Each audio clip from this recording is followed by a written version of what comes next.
Et donc, la liturgie de l'Église romaine est le prototype de toutes les liturgies, y compris la liturgie francophone. Alors il ne s'agit pas de mettre dans le missel que c'est le missel romain, si on fait des variantes du sens.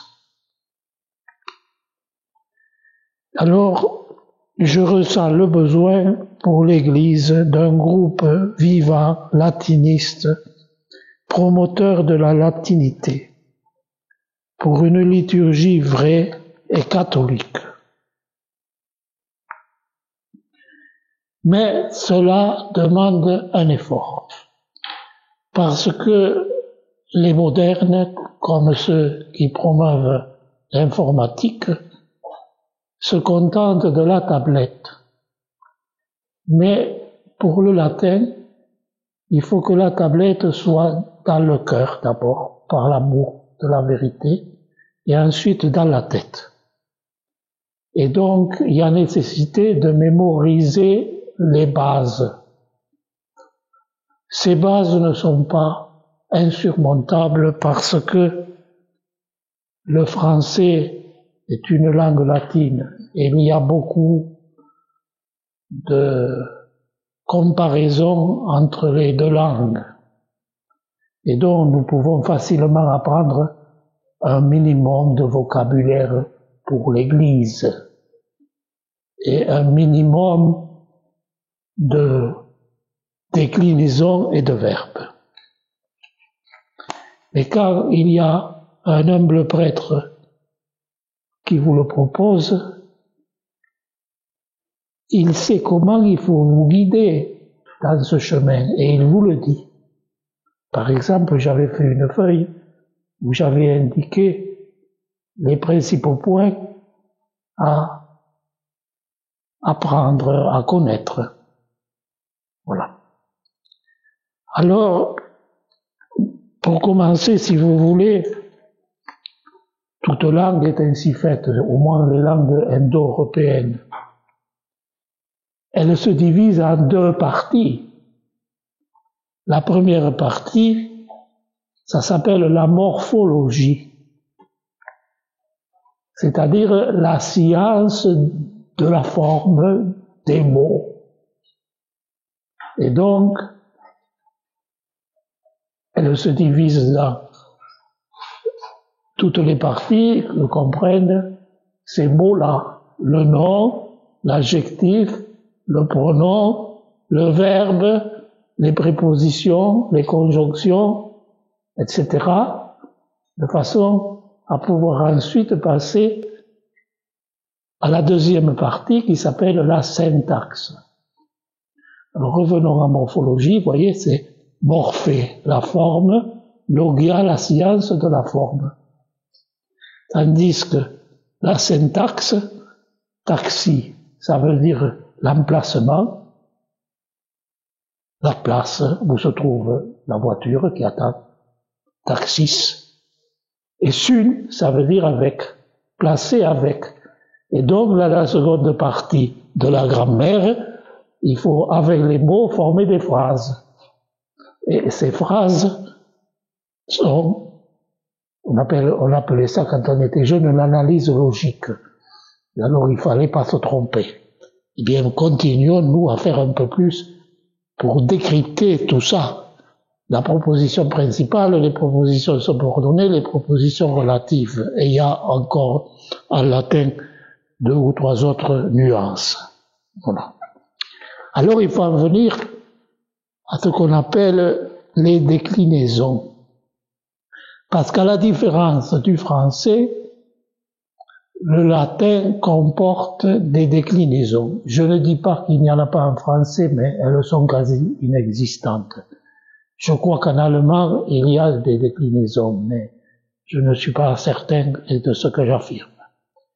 Alors, les déclinaisons, c'est que les mots, par exemple les noms, varient selon le cas dans lequel ils se trouvent.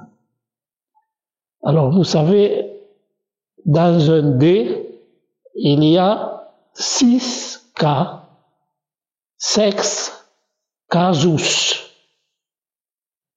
Alors on lance le dé et il tombe sur un premier cas, un deuxième cas, un troisième cas, un quatrième cas, un cinquième cas, un sixième cas. Alors ces cas signifient une fonction du nom.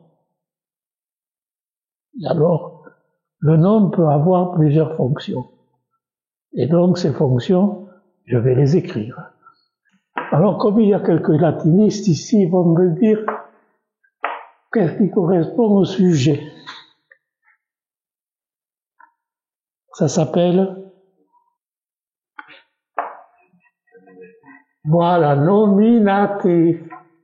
Très bien. L'interpellation, ça s'appelle comment? Vocatif. Parce que vocare, ça veut dire appeler. C'est le verbe appeler, vocare, la voix. Le complément direct, d'objet direct, ça s'appelle comment? Hein? Non. L'accusatif.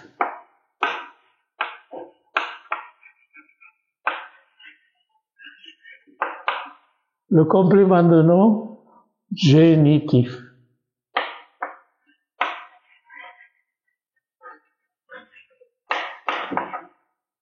L'attribution, le complément d'attribution.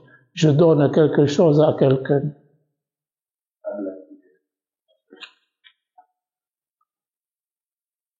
Le datif, ça vient du verbe dar et donner. Datif. Et le complément circonstanciel, l'ablatif.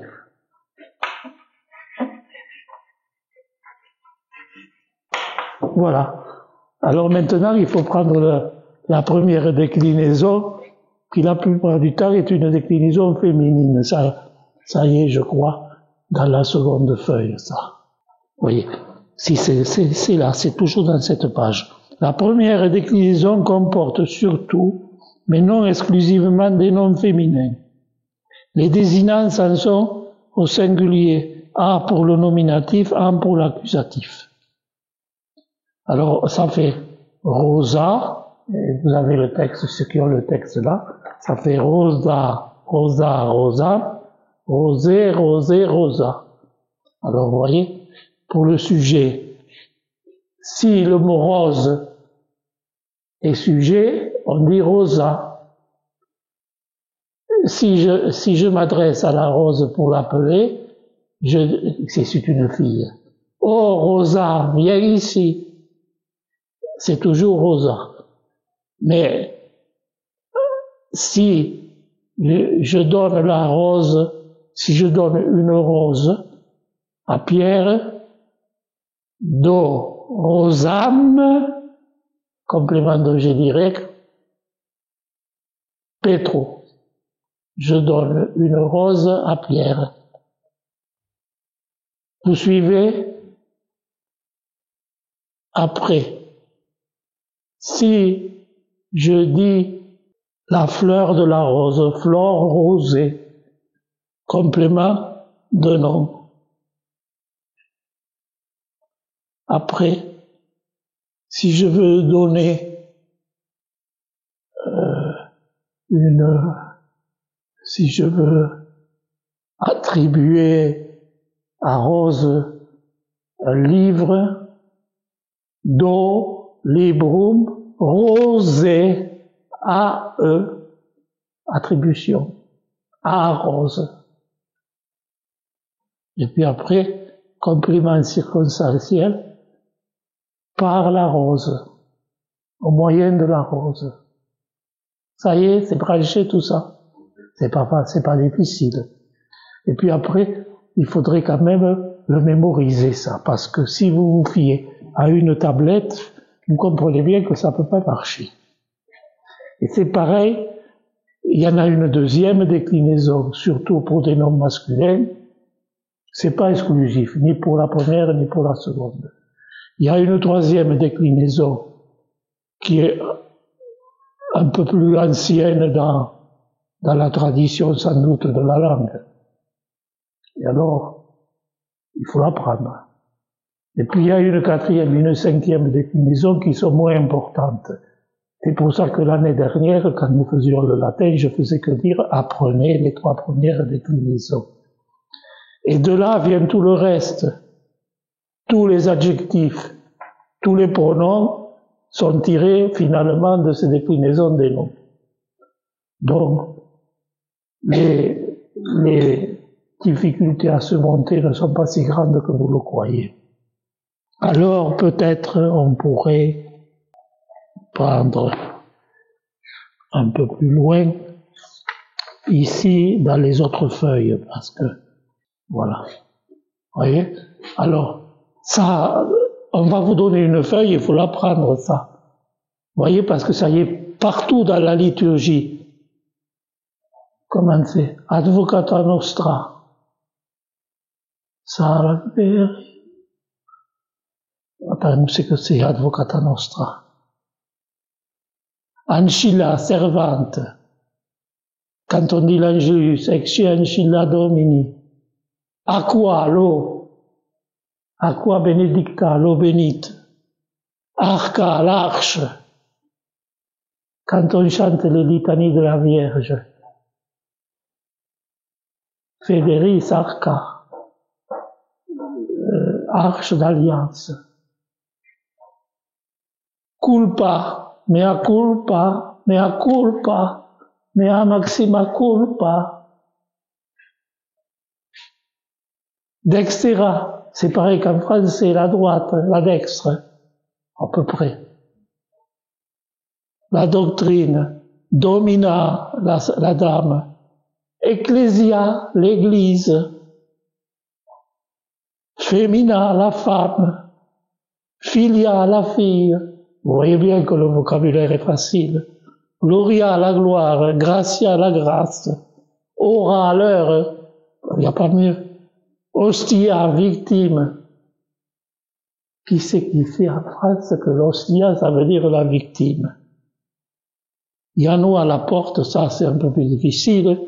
Ira, la colère, mais de là est venu irascible. Justicia, la justice. Lacrima, la larme. Comment on dit, les bombes lacrymogènes.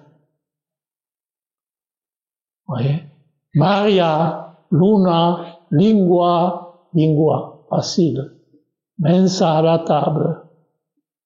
Penitentia, la pénitence. Missa, la messe. Regina, la reine. Et Porta, vous voyez, il y a Porta et il y a Yanois. Il y en a deux, Yanois et Porta pour la porte de la ville. Scriptura, l'écriture. Umbra, l'ombre, vous voyez le français. Victima, la victime. Victoria, la victoire. Vita, la vie. Alors, Rosa, vous voyez, lisez-le. Rosa. Comme en français. D'accord. Après. Rosa. Rosam. Rosam. Rosé. Rosé. Encore Rosé. Rosé. Et Rosa. Rosa. Bon. Alors, le premier, on l'a dit, mais j'insiste, le sujet sert de sujet. Le second sert d'apostrophe. J'appelle Rose. Rosa, viens. Oh, Rosa, viens. Oui. Alors, en fait, il y a une accentuation légèrement différente dans l'un et l'autre, mais laissons-en pour l'instant. Rosam. Je donne une rose à Pierre. Do rosam Petro. Après. Rosé. Alors, je cherche un exemple. L'odeur de la rose, odor, rosé de la rose. Après, qu'est-ce que... Alors, je donne arrose un livre. Do, librum, rosé, attribution.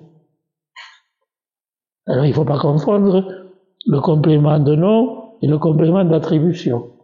Mais on le voit là, dans la phrase, si c'est complément de nom ou complément d'attribution. Et puis, par la rose, vous voyez, avec une rose. Alors, comment dire, en fait, la plupart du temps, il faut qu'il y ait une préposition avant.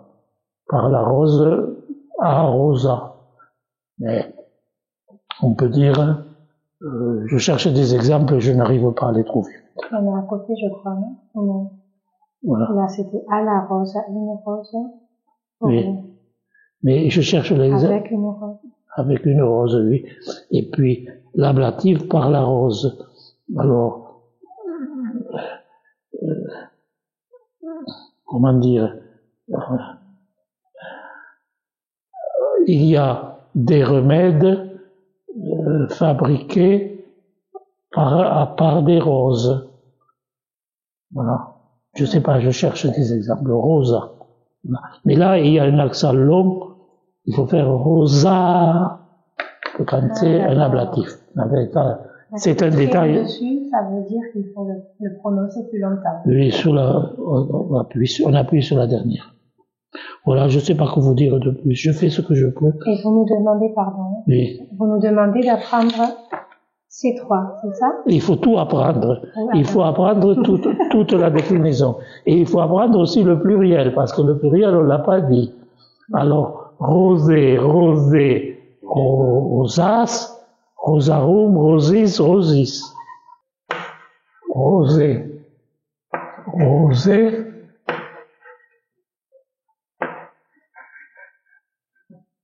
rosas, rosarum, rosis, rosis. Et vous verrez que pour les noms masculins, ça y ressemblera. Quand on passera au nom masculin, ça fera non pas rosarum, mais ça fera dominorum. Je le dis dès maintenant pour dire qu'il y a des choses possibles pour passer de l'un à l'autre. Rosarum, et quand on passera au nom masculin, dominorum, les seigneurs. Alors, là, c'est l'accusative, rosas. Quand j'attribue à des femmes qui s'appellent toutes roses, je leur attribue quelque chose. Rose, ou plutôt, donc j'attribue des roses, il faut pas dire, j'attribue des roses, do rosas,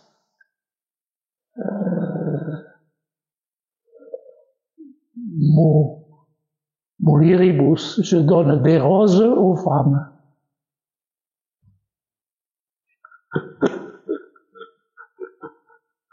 Je vais le mettre. Do rosas mulieribus.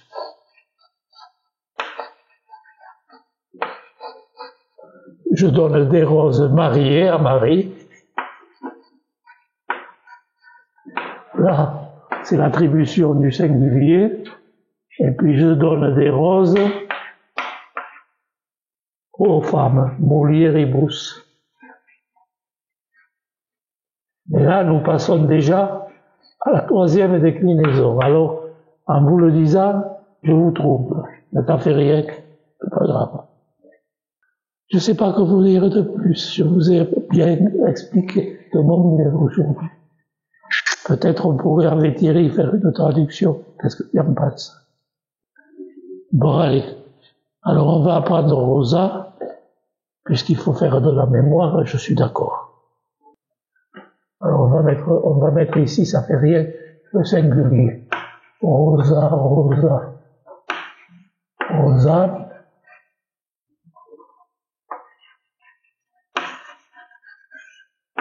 Rosé.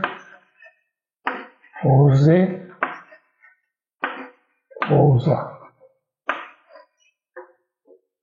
Alors, essayons d'apprendre le singulier. rosa, rosa, rosa, rosé, rosé, rosa. Encore. Rosa, rosa, rosa, rosé, rosé, rosa. Rosa, rosa, rosa, rosé, rosé, rosa. Et maintenant, faisons le pluriel. Rosé, rosé, rosas, rosarum, rosis, rosis. Alors, les latins, comme les occitans, mettent l'accent sur la avant-dernière syllabe. Rosa. Il faut forcer. Oui. Et des fois, c'est l'avant-avant-dernière. Mais pas toujours. Alors, ça fait rosa. Rosa.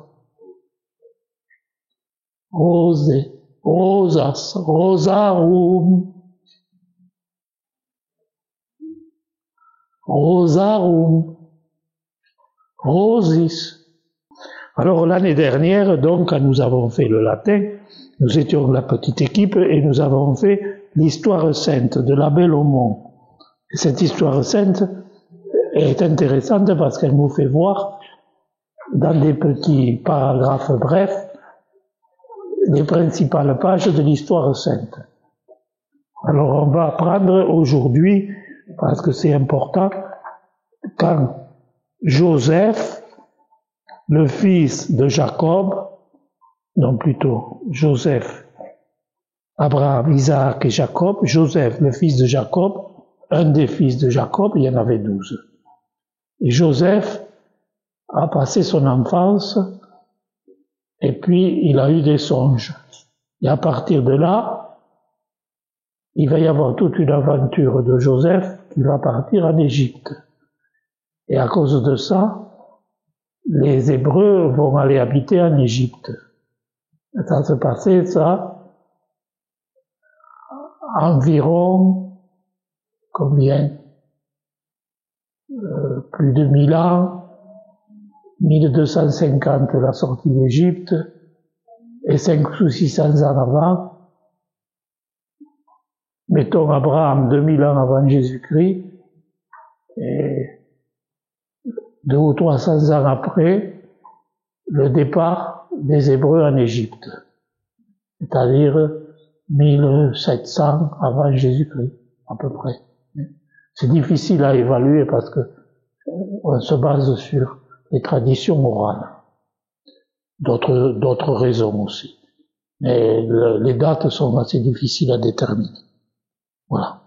Alors, enfance de Joseph. Alors, il y a quelqu'un qui peut m'aider, c'est Thierry.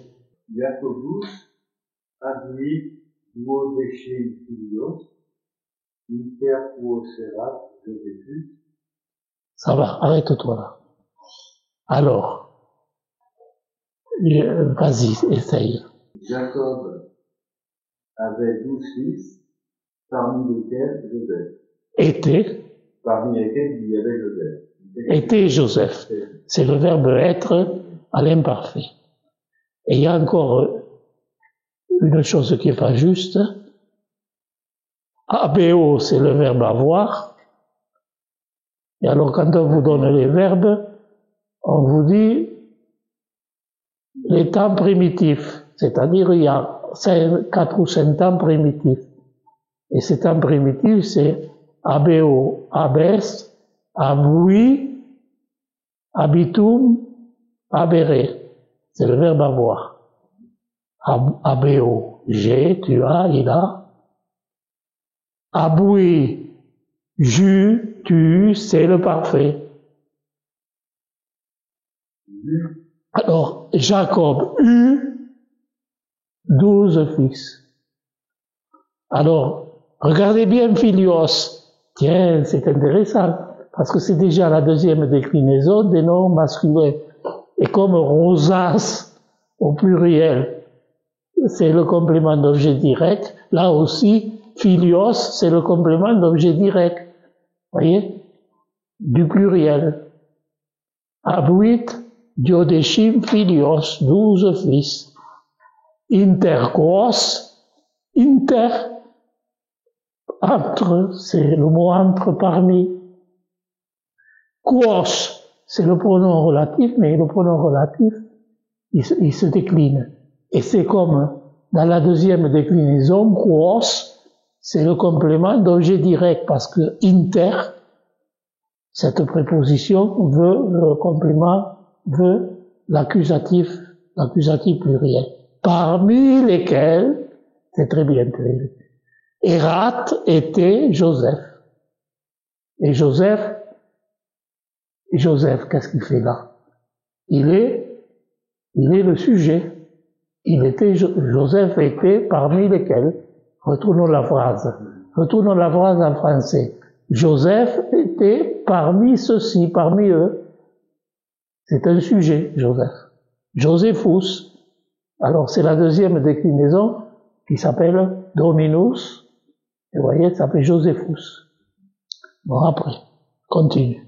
Cum pater amabat praeceteris, quia senex genuerat enum. On commence par la première partie, là. Cum pater amabat praeceteris. Commence par cette partie-là. Que son père aimait plus que les autres. Bon, alors il faut l'analyser. Pater, le père.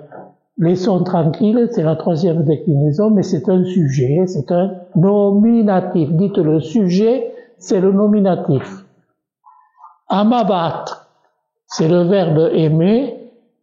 Amare, je vous l'avais dit l'année dernière, il faut l'apprendre par cœur. Amo, amas, amat, amamus, amatis, amant. À l'imparfait, amabam, amabas, amabat, amabamut, amabatis, amaban.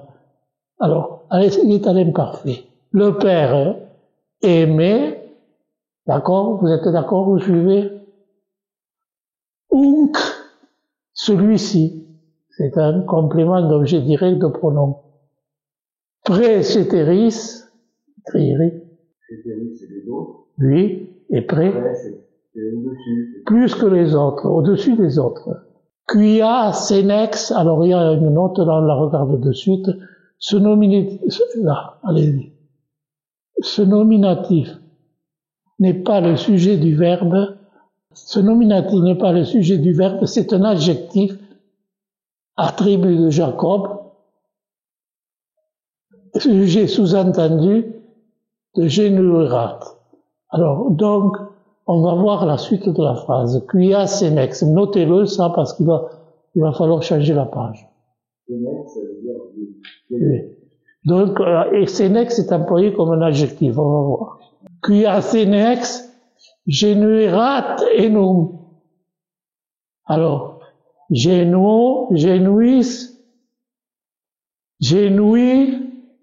le temps primitif, genitum, générer, engendrer, ça vient de là, générer, génuo, alors, génoui, génueram, général, générat, c'est le plus que parfait. Pardonnez-moi, mais j'en sais un peu plus. Je vous amène loin, mais si on veut faire un peu de traduction, il faut que je le dise. Il l'avait engendré, c'est le plus que parfait, Eum, lui, Senex, vieux, il avait engendré dans sa vie. Voilà, dans sa vie. Alors, on continue. Desiderativi togam dextam, Textam, T-E-X. Desiderativi togam dextam, et Filiis varii coloris. Ouais.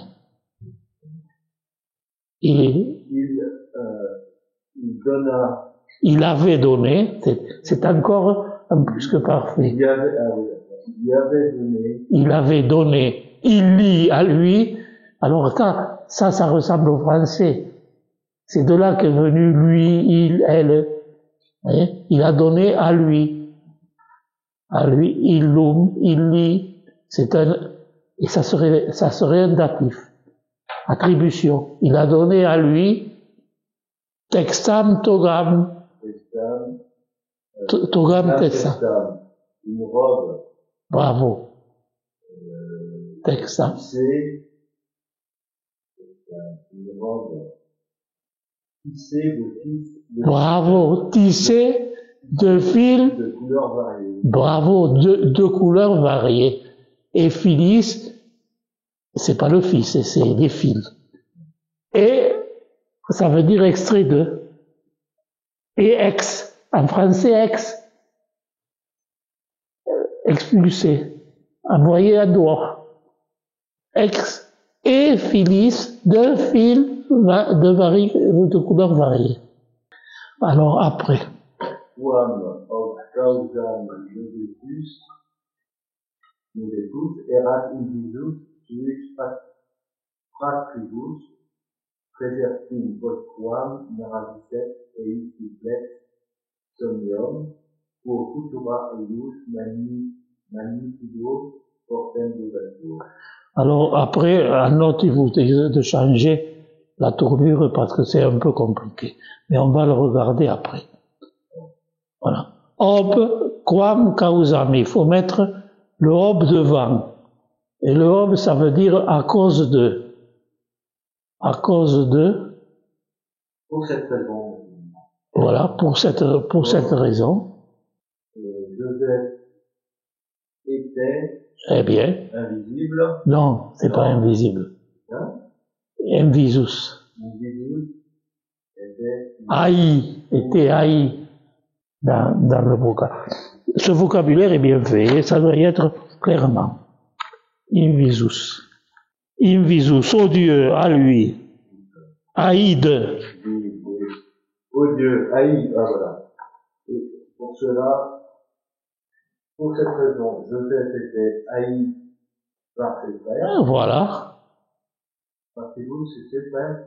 Fratribus, c'est les frères, oui. Et c'est justement, dans la troisième déclinaison, fratribus, cette terminaison ibus, c'est le complément circonstanciel. Ça s'appelle l'ablatif. C'est le dernier de la liste des cas. Il y a le nominatif, vocatif, accusatif, génitif, datif, ablatif, l'ablatif. Il était haï par ses frères. Complément, voilà, de circonstances.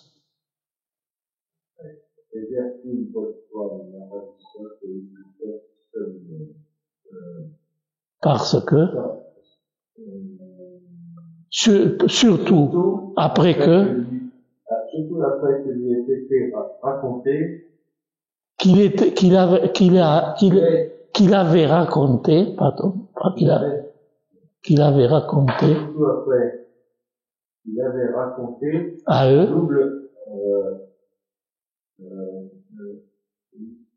son double songe. Qu'il leur avait raconté son double songe, le duplex somnium. Duplex, qu'est-ce qu'ils disent de duplex? Et c'est double, mais je le saisis pas bien. Duplex féminin, adjectif, double en nombre. Duplex somnium, un double songe, deux songes. Masculin, féminin, neutre, adjectif, double en nombre. Duplex somnium. Un duplex. Et je comprends pas bien là. Un double songe. En fait, c'est pas grave. Laissons tomber quand on peut pas. Duplex somnium. Quo futura. Alors on va prendre la note qui est en bas. Et là maintenant. Numéro 1. Tourner, vous voyez? Tourner par l'actif, au lieu de dire, parce que porter un débattre, ça veut dire que c'est un passif. Le verbe passif, c'est un verbe qui revient sur soi. Tandis que là, il dit, l'auteur dit, tourner par l'actif. Quod portendebat, magnitudinem futura meius. Le verbe portare, ça veut dire porter, qui l'amenait, qui portait, magnitudinem futura meius. Traduisez pour voir. Parce qu'il a mené, si vous voulez, déterminer la grandeur de son futur. De son futur, sa grandeur future. Vous savez que Joseph avait eu ce songe, vous voyez, l'histoire sainte. Il voyait des gerbes, et les 12 gerbes des 12 frères, et alors il voyait que les gerbes de blé s'inclinaient toutes devant lui, devant sa gerbe à lui. Vous comprenez bien que ses frères étaient jaloux après. Et puis l'autre songe, je me rappelle plus ce que c'était. Il y a un autre songe, il voyait que je crois que c'est ça, il voyait que la lune et les étoiles s'inclinaient devant lui. Voilà. Le double songe. Voilà. Allez, la dernière phrase. Alors,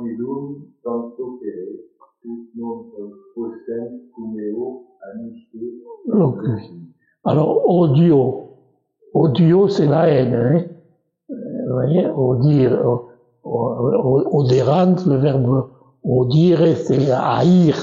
Il le haïssait, lui, vous voyez ce illoum là, il faut se le rappeler, illoum, ça a donné en français lui, elle, lui, il le haïssait, tant opéré d'une façon tellement grande que, ça veut dire que, et vous le trouverez souvent, que il ne pouvait, non possent, au pluriel, il ne pouvait Kumeo avec lui, avec celui-ci, c'est un ablatif, complément circonstanciel, on l'emploie avec cum.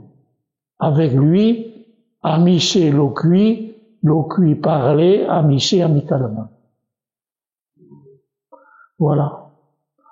J'aimerais qu'on fasse quelque chose, et que le bon Dieu fasse, que par notre petitesse, avec la grâce de Dieu, on obtienne quelque chose de bien. Ave Maria, plena Dominus tecum, benedicta tu in mulieribus, et benedictus fructus ventris tui, Iesus. Santa Maria, Mater Dei, ora pro nobis peccatoribus, nunc et in hora mortis nostre. Amen. Au nom du Père, et du Fils, et du Saint-Esprit.